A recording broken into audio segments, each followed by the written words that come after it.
Good morning everyone. तो अ, जैसे मैंने भी बताया था, हम काफ़ी दिनों से शेड्यूल इम्प्लीमेंटेशन और मोटिवेशन वगैरह की बात कर रहे हैं। बिजनेस को कैसे करना है, हमने इसकी भी बात की कुछ समय पहले। तो आज मैं थोड़ा टॉपिक एक अलग लेकर आया हूँ। आज हम आयनाइजेशन की बात करेंगे कि पानी के आयनाइजेशन का मतलब क्या है, कि पानी जब आयनाइज होता है तो इससे क्या चेंजेस आते हैं, इसका मतलब क्या होता है। और आयनाइज वाटर के ऊपर काफी सारे क्वेश्चंस रहते हैं जिनको हम टैकल करके अपने डिवाइस को, जो भी हम हमारा जो बिजनेस है, अपने डिवाइस को लोगों तक पहुंचाते हैं। तो कुछ क्वेश्चंस जो मेरे दिमाग में आए थे, जो हमें जनरली फेस करने पड़ते हैं, वो ये रहते हैं कि सबसे पहले तो कि आयनाइज पानी है क्या।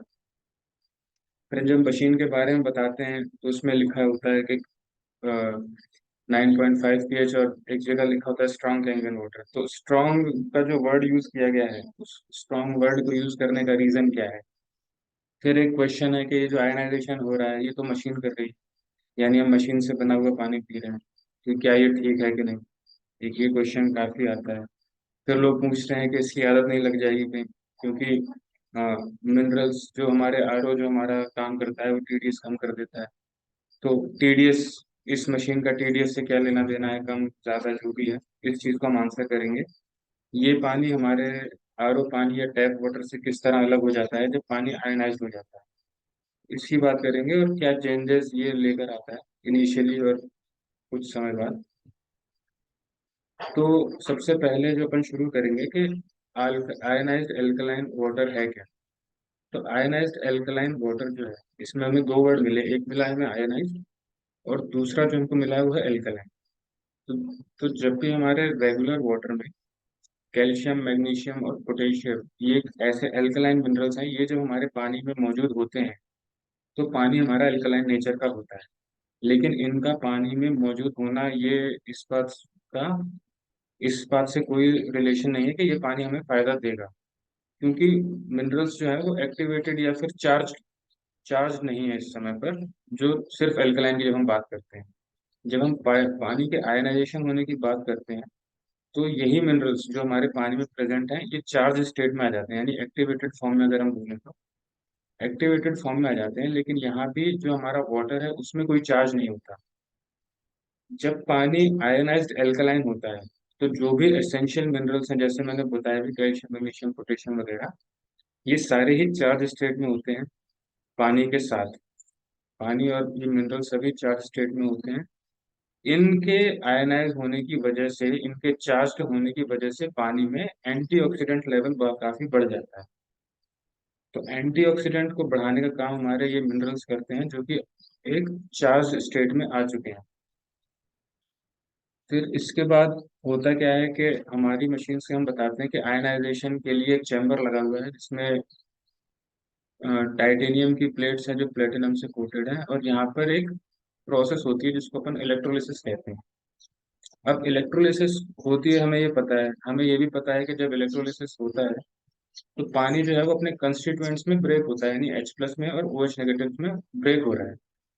अब सोचने वाली बात यहाँ पर ये आती है कि पानी ब्रेक हुआ, उसके आयंस H+ और OH नेगेटिव अलग अलग हुए, और हमें जो पीने के लिए पानी मिलता है उसमें अपन को गैसियस हाइड्रोजन मिल रहा है, और जो बाहर से निकल रहा है वो एसिडिक वाटर निकल रहा है। तो मशीन को ये कैसे पता कि कौन सा मिनरल एसिडिक है, कौन सा एल्कलाइन है, और कौन सा हमें कहाँ से निकालना है। और नहीं पता तो जो निकल रहा है कि वो है एसिडिक जगह से निकल रहा है कि नहीं निकल रहा है, एल्कलाइन है कि नहीं है।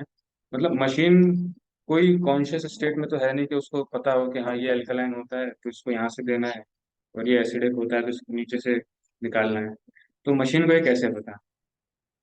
तो जब भी हम इलेक्ट्रोलिसिस की बात करते हैं तो ये जो प्लेट्स जो है ये कैथोड और एनोड का काम करती हैं। तो कैथोड और एनोड के बारे में हम सभी थोड़ा बहुत जानते हैं, और इसके बारे में डिटेल में कभी और बताऊंगा। जैसे कि ये जो प्लेट्स हैं ये कैथोड और एनोड का काम करती हैं। तो जो एसिडिक मॉलिक्यूल्स होते हैं जिनमें पॉजिटिव चार्ज है, जिनको हम H+ कहते हैं, ये सारे के सारे हमेशा एनोड के पास जाकर एकत्रित हो जाते हैं, इकट्ठे हो जाते हैं। यानी जो पॉजिटिव चार्ज हैं, जो एसिडिक मिनरल्स हैं, वो एनोड के पास आके इकट्ठे हो जाते हैं। और जितने भी एल्कलाइन मिनरल्स हैं या जो नेगेटिवली चार्ज हैं, OH नेगेटिव, जिसको हम OH नेगेटिव कहते हैं, वो सारे के सारे कैथोड के पास इकट्ठे रहते हैं। अब ये मिनरल्स यहाँ इकट्ठे हो गए, तो ये भी चांसेस हैं कि जब पानी निकलने वाला होता है उस टाइम ये मिक्स होने के इनके चांसेस हो सकते हैं। तो इसमें एक आयन एक्सचेंज मेम्ब्रेन लगी होती है इस डिवाइस में, जो कि इन आयंस को, नेगेटिव आयंस और पॉजिटिव आयंस, नेगेटिव यानी हमारे एल्कलाइन और पॉजिटिव यानी जितने भी एसिडिक नेचर है, इनको आपस में मिलने से रोकती है। ये है आयन एक्सचेंज मेम्ब्रेन। तो इसकी वजह से मशीन ने अपना एसिडिक पानी को एक तरफ इकट्ठा किया, एल्कलाइन पानी को एक तरफ इकट्ठा किया, और जब भी पानी हम पीने के लिए निकालते हैं तो हमें एल्कलाइन ही मिलता है और वो एक्सचेंज नहीं हो पाता है, क्योंकि हमारे पास उसके प्रिवेंशन के लिए भी एक मेम्ब्रेन लगी हुई है। यानी कि जो भी हमें पानी मिलता है वो मिलता है एल्कलाइन आयनाइज्ड वाटर। इसको, इसके ऊपर अगर मान लीजिए हम कभी रिसर्च पेपर अगर पढ़ना चाहें कि एल्कलाइन, क्योंकि कई लोग पूछते हैं कि आपके पास क्या प्रूफ है कि ये बॉडी में बेनिफिट करता है, तो ये आपको, इसका जो साइंटिफिक नेम है वो इलेक्ट्रिकली रिड्यूस्ड वाटर है, इसको हम बोलते हैं इलेक्ट्रिकली रिड्यूस्ड वाटर। जितनी भी लैब्स वगैरह हैं जहाँ पर भी आयनाइज्ड वाटर की स्टडी होती है वहाँ पर यही टर्म यूज किया जाता है, इलेक्ट्रिकली रिड्यूस्ड वाटर, ERW। इस टर्म को यूज किया जाता है, इसीलिए हम लोग जब भी आयनाइज्ड वाटर के बारे में कुछ सर्च करते हैं गूगल पर कि हमें कुछ इन्फॉर्मेशन मिल जाए, तो हम लोग को ज्यादा कुछ नहीं मिलता, हमें अलग अलग कंपनी के आयनाइजर दिखाई देने लगते हैं, या फिर एक छोटा मोटा कोई आर्टिकल मिल जाता है, क्योंकि साइंटिफिकली ये टर्म यूज नहीं किया जाता।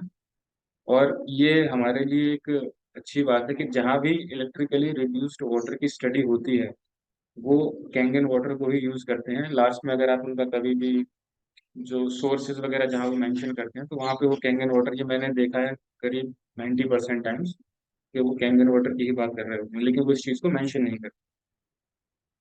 अब हम एक बात करेंगे कि पानी में मिनरल्स जब इस मशीन के थ्रू आते हैं तो वो बढ़ रहे हैं, कम हो रहे हैं, क्या हो रहा है उसके साथ। अगर वो बढ़ रहे हैं तो बढ़ क्यों रहे हैं? क्योंकि मशीन तो क्या है, नेचुरल प्रोसेस कर रही है इलेक्ट्रोलिसिस की, तो आपके मिनरल्स कैसे, TDS कैसे बढ़ गए आपकी मशीन से? यानी आप कुछ ऐड कर रहे हो उसमें। लोगों का कहना है कि आपके यहाँ मेम्ब्रेन लगी हुई है, वो कुछ मिनरल्स ऐड कर रही है अपनी तरफ से।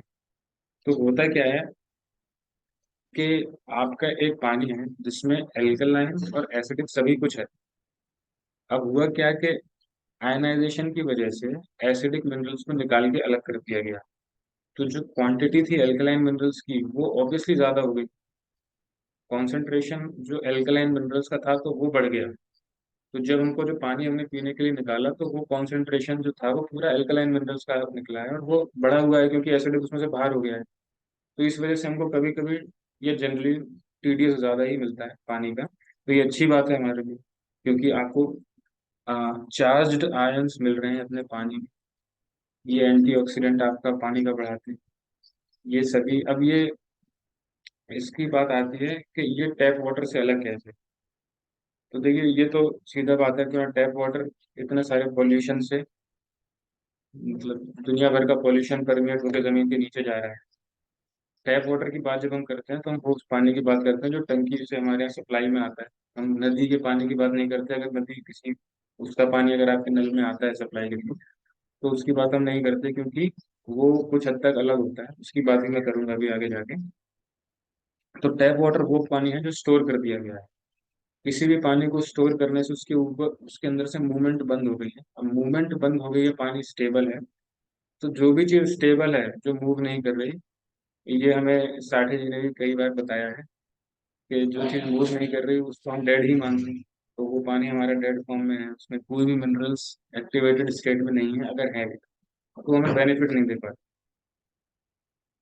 फिर उसके बाद क्या है, जो भी पानी हमें नेचुरली मिलता है, नदियों का पानी हुआ, झरनों का पानी हुआ, जो ग्लेशियल वाटर है, जो बर्फ पिघल के जो समय जो पानी बनता है, जितने भी नेचुरल पानी है ये कुछ हद तक आयनाइज होते ही हैं, क्योंकि इनमें क्या है कि पत्थरों से टकराना हुआ, पानी का आपस में टकराना हुआ, है ना।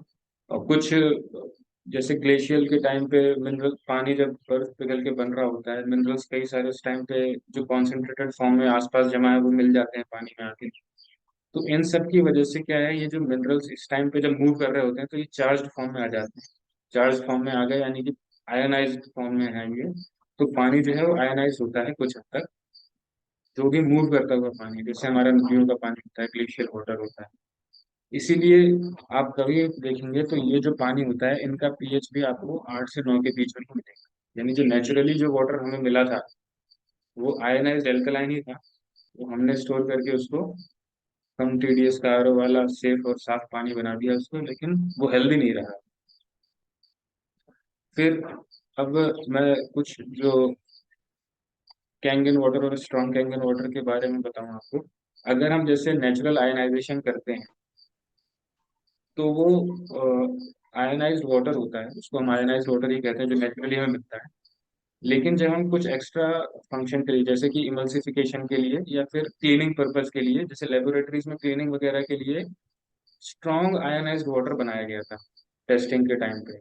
स्ट्रॉन्ग आयनाइज्ड वाटर बनाने के लिए स्ट्रॉन्ग आयनाइज्ड वाटर बनाने के लिए उसमें हमको सॉल्ट ऐड करने पड़े। सॉल्ट ऐड करने से क्या होता है कि जो इलेक्ट्रोलिसिस की जो प्रोसेस हो रही है उसकी एफिशिएंसी बढ़ जाती है। वो सॉल्ट्स पानी में ऐड नहीं होते, उसकी इलेक्ट्रोलिसिस की एफिशिएंसी बढ़ा रहे हैं। तो स्ट्रॉन्ग कैंगन वाटर अपना वही है। अपन उसके लिए एक एनहेंसर का यूज करते हैं, वो सॉल्ट्स ऐड करके सॉल्ट्स ऐड होता है जिसकी वजह से उस आयनाइजेशन की एफिशिएंसी बढ़ गई। एफिशिएंसी बढ़ने की वजह से उसका जो पावर है पानी का वो बढ़ा, कॉन्सेंट्रेशन ऑफ ओएच बढ़ा, नेगेटिव आयंस, जिसकी वजह से वो एक इमल्सिफायर हाई पीएच का पानी बन पाया। केवल इतना ही डिफरेंस है, वो नमक आपका जो भी है वो पानी में नहीं आता है। वो केवल उस प्रोसेस की एफिशिएंसी बढ़ाने के लिए है। तो अपन किसी को कह सकते हैं कि हाँ ये पानी में मिलता नहीं है। इसीलिए इसके बाद ब्यूटी वाटर चाहते हैं ताकि उसकी जो क्लीनिंग हो जाए, अंदर से जो भी प्लेट्स में अगर वो जो अपन ने एनहेंसर यूज किया अगर वो जमा हुआ है तो वो क्लीन हो जाए उसके बाद। जो स्ट्रॉन्ग आयनाइज्ड वाटर या जो स्ट्रॉन्ग कैंगन वाटर जिसकी हम बात करते हैं वो सिर्फ क्लीनिंग पर्पस के लिए रिकमेंड किया गया है। और जिसको हैवी कोलेस्ट्रॉल की दिक्कत है वो इसको थोड़ा बहुत पी भी सकते हैं, लेकिन क्लीनिंग के लिए ये बहुत ही बेस्ट है। जो स्ट्रॉन्ग एसिडिक वाटर है जो हमारी मशीन 2.5 pH का पानी बनाती है, क्लिनिकली ये साफ सफाई के लिए इससे बेहतर हमारे पास कोई ऑप्शन नहीं है। अगर आपके पास मशीन है तो ये बेस्ट है। लैब इक्विपमेंट्स, मेडिकल इक्विपमेंट्स, बड़ी बड़ी लेबोरेटरीज में लोग इसी के थ्रू साफ सफाई करते हैं उसकी।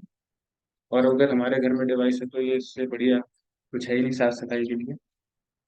जो हमें फ्री जैसे अब एक बात आती है कि ये पानी आपका फ्री रेडिकल्स न्यूट्रलाइज करता है। तो ये फ्री रेडिकल्स क्या है और ये न्यूट्रलाइज कैसे हो गए?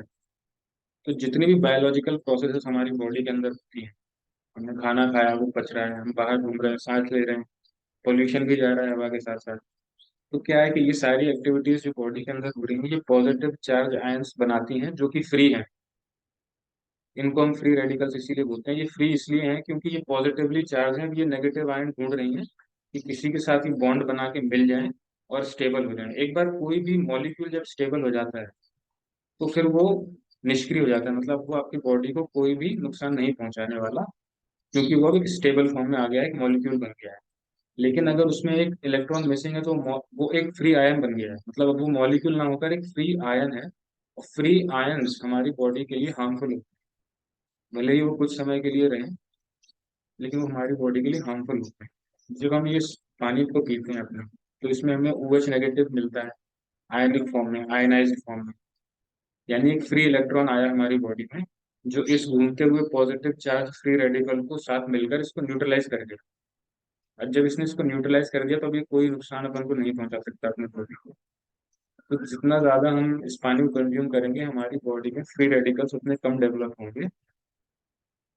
आज के समय में बढ़ते कैंसर डायबिटीज का कारण बॉडी में फ्री रेडिकल्स का एक्सेसिव होना है। मतलब जरूरत से ज्यादा फ्री रेडिकल्स डेवलप हो रहा है क्योंकि हमारा खाना बाहर का और हमारा जो एटमोसफेयर है, जो पोल्यूशन आज की डेट में, जो हम पैक्ड फूड खरीदते भी हैं घर के लिए, तेल वगैरह जो भी है वो प्योर नहीं है, उसमें कहीं ना कहीं मिलावट हो रही है, सब्जियों में पेस्टिसाइड दुनिया भर का है।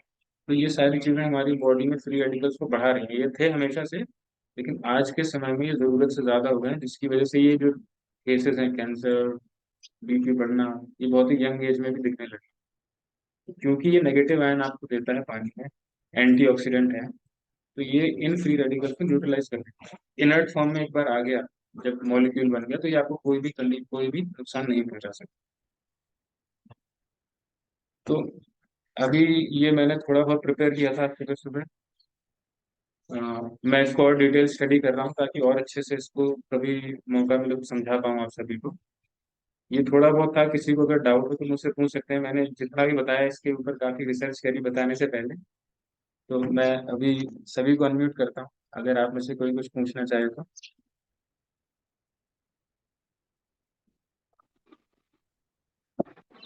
या फिर कोई कुछ अपना अ, बात रखना चाहे तो। अनुराग जी कंटिन्यू कीजिए अभी और दीजिए, अभी तो टाइम है आपका।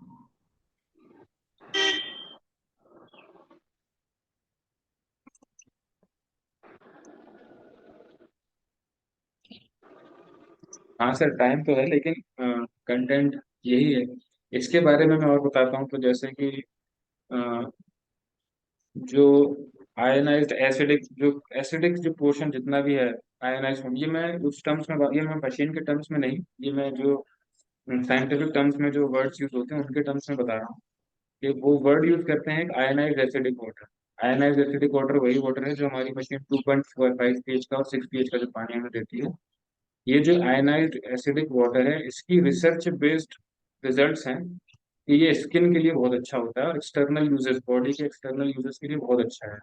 जैसे कि बालों के लिए, और एक्ने वगैरह होते हैं अगर, रैशेस वगैरह, उन सब के लिए। तो वो जो टर्म यूज हुए हैं साइंटिफिकली वो है आयनाइज्ड एसिडिक वाटर। इसीलिए हम जब भी अपन 2.5 pH के यूजर सर्च करते हैं तो हमें नहीं मिलता, क्योंकि रिसर्च में जो टर्म्स यूज हुए हैं वो बहुत ही अलग हैं।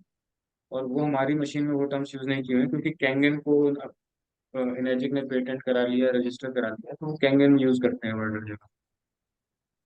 तो इसके भी रिसर्च है कि ये स्किन के लिए बहुत अच्छा है, ये पान पेड़ पौधों के लिए बहुत अच्छा है। जो आयनाइज्ड एसिडिक वाटर है, 6 pH का वाटर है, जो 2.5 pH के पानी के लिए हमें साफ सफाई के लिए बताया है। लैब बेस्ड रिजल्ट हैं इसके, है ना। स्ट्रॉन्ग जो कैंगन वाटर है वो सब्जियों के लिए बेस्ट बताया गया है, साफ सफाई के लिए बेस्ट बताया गया है।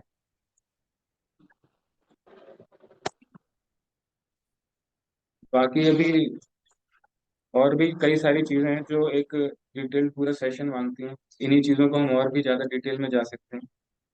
जैसे कि ये जो मिनरल्स है, एल्कलाइन मिनरल्स हैं, इनका चार्ज होना क्या होता है, मतलब ये चार्ज फॉर्म में किस तरह से अलग हो जाते हैं। तो इसके लिए थोड़ा सा और एक बड़ा सेशन लगेगा जिसकी मैं स्टडी कर रहा हूँ अभी। तो नेक्स्ट जब भी हम सेशन लेंगे तो इसके बारे में बताऊंगा। अभी का मैं आज का एक रिवीजन कर देता हूँ, क्योंकि मैंने थोड़ा, मुझे लगता है कि थोड़ा ज्यादा टेक्निकल टर्म्स यूज हो गए हैं आज।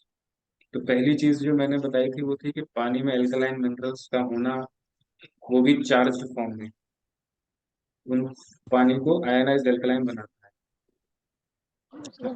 इससे पानी की एंटीऑक्सीडेंट प्रॉपर्टी भी बढ़ती है।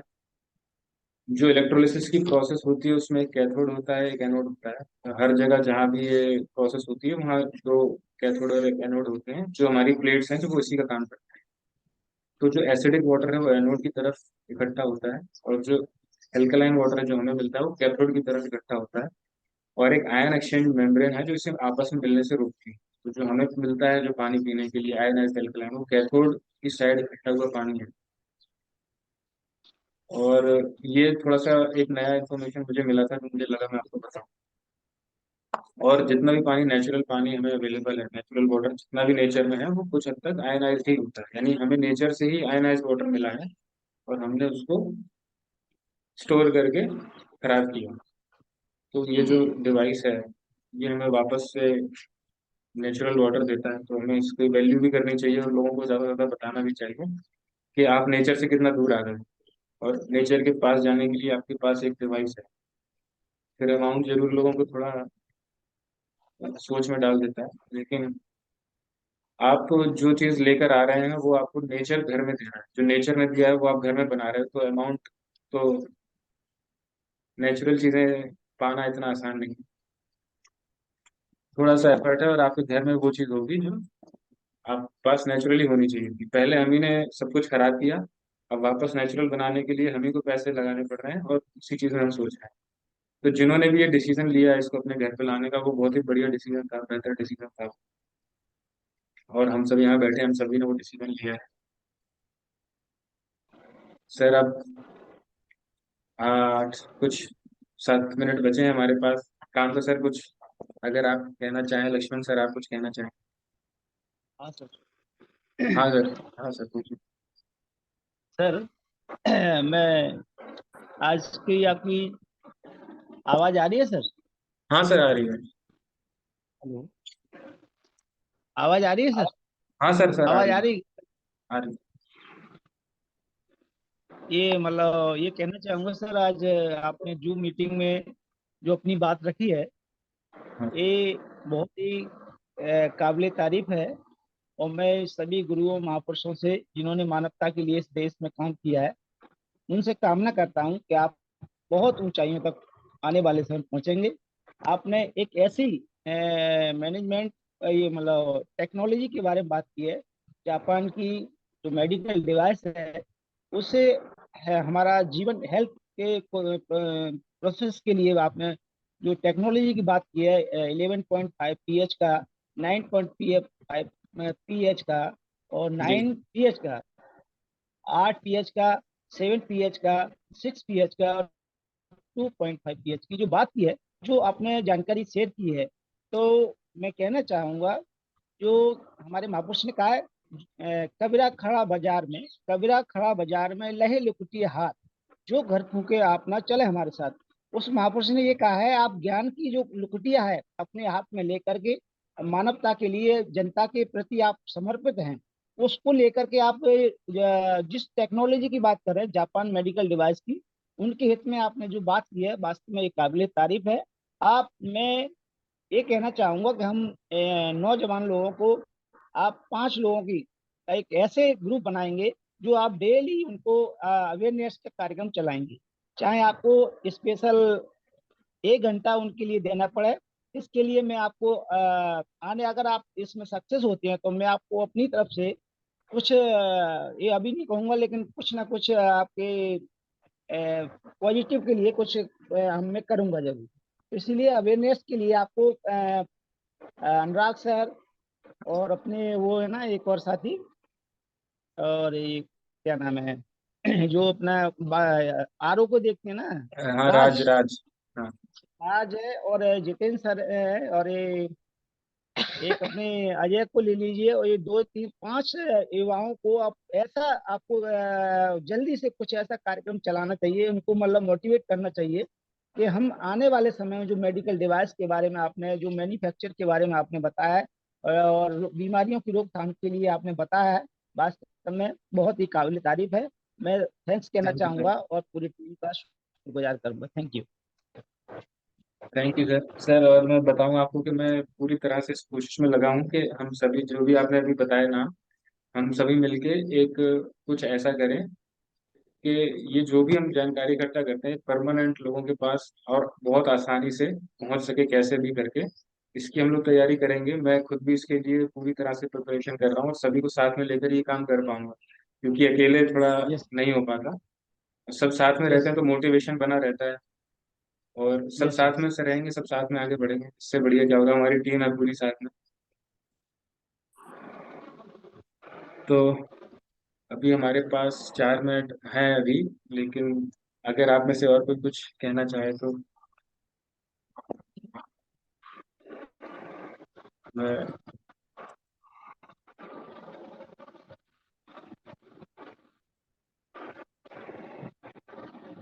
वायरस हमारे बीच में 2 दिन से कंटिन्यू है अभी, तो एक रेगुलर मेंबर मुझे लगता है ये रहेंगे अब आगे हमारी जूम मीटिंग्स के। तो ऐसे ही धीरे धीरे करके और भी लोग आए, थोड़ा इससे हम लोगों को एक शेड्यूल में आते हैं, हम एक डिसिप्लिन में आते हैं कि सुबह सुबह हमारी शुरुआत उस चीज़ से हुई जिसके लिए हम, हाँ, जिसके लिए हम यहाँ पर लोगों के लिए जो काम कर रहे हैं। तो ये एक बाकी सबके लिए मोटिवेशन रहता है और हमारे लिए एक लेसन भी रहता है कि हाँ हम, एक चीज़ है जो मैं कहना चाहूँगा, मुझे अभी एकदम याद आया कि हम लोगों को कभी भी, जब भी कभी डिमोटिवेट महसूस होता है, तो वो इसलिए होता है क्योंकि कोई छोटी मोटी चीज़ है जो हम नहीं कर पाए, तो हमारे मन में एक बात बैठ जाती है, यार मुझे ये करना था मैं नहीं कर पाया, मुझसे ये भी नहीं हुआ, यार छोटा सा काम भी मैं नहीं कर पाया। तो ये जो छोटी छोटी जो चीज़ें रहती है, ये हम लोगों को डिमोटिवेट कर देती हैं, है ना। और यही छोटी छोटी चीजें जब हम डिमोटिवेट होते जाते हैं तो एक आसान सा काम भी बहुत डिफिकल्ट हो जाता है हमारे लिए। लेकिन होता क्या है कि हम अगर छोटे ही छोटे काम को नोट करना शुरू कर दें कि हाँ मेरे को आज अपना रूम साफ करना था और मैंने वो रूम साफ कर लिया अपना, तो मेरे को लगता है कि मैंने काम जो मैंने अपने लिए सोचा था वो मैं कर गया। यानी एक पॉजिटिव चीज हुई मेरे साथ। मुझे कुछ एक टॉपिक अगर मेरे को रिवाइज करना था, अगर मैंने उसको रिवाइज कर लिया तो मैंने एक काम अकम्प्लिश किया। यानी मुझे मोटिवेट, अपने ही काम अपने आप को मोटिवेट करते हैं। सेल्फ मोटिवेशन से बड़ा कोई मोटिवेशन नहीं। उसी तरह जब हम सुबह सुबह मॉर्निंग में जूम सेशन अटेंड करते हैं, भले ही वो हम सिर्फ माइक्रोफोन ऑन करके और वीडियो ऑफ करके लेट के सुन भी रहे हैं, यानी आप किसी चीज में इन्वॉल्व हुए, आपने सुबह एक चीज का पार्ट बने जाता है। जब आप किसी चीज का हिस्सा बनते हो और आप सुबह पूरे टाइम उस चीज का पार्ट बने रहते हो, तो आपके लिए ये एक मोटिवेशन होता है कि हाँ मैंने एक चीज सक्सेसफुली करी। आज भले ही मैंने सुना था, कल मैं वीडियो ऑन करके इसको देखूंगा भी, और फिर कुछ समय बाद मैं इसमें खुद बोलूंगा भी आके, मैं इसमें पार्टिसिपेट भी करूँ। तो चीजें धीरे धीरे आगे बढ़ती हैं। और मैं आगे देख चाहूंगा कि और भी लोग इस मीटिंग में आए, उनके लिए भी मोटिवेशन है, हमारे लिए भी मोटिवेशन है, हमारी टीम और अच्छी आगे काम कर पाएगी। तो टाइम भी अब होने वाला है, तो आज की जो सेशन है वो मैं यही एंड करूंगा। आप सभी लोग यहाँ आए उसके लिए थैंक यू वेरी मच। और आगे अपन ऑफिस में मिलते हैं और अपना काम आगे करते हैं। Thank you. अनुराग जी जरा पारस हाँ को सर। बुलाइए, पारस को बुलाइए थोड़ा। अपने हाँ पास लाइव ये आए। सेकंड्स बचे हैं कुछ, एक सेकंड। हाँ आ जाएगा। हाँ मैंने अनम्यूट कर दिया है। हाँ जी बताइए कुछ, नमस्ते कैसा सर, है? Good morning.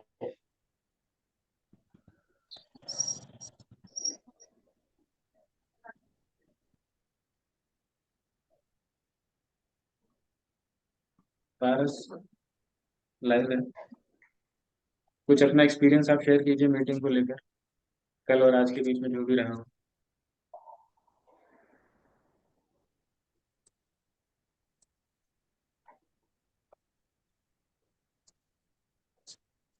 चलिए लगता है कि वो है नहीं, और अपना टाइम भी अब होने वाला है।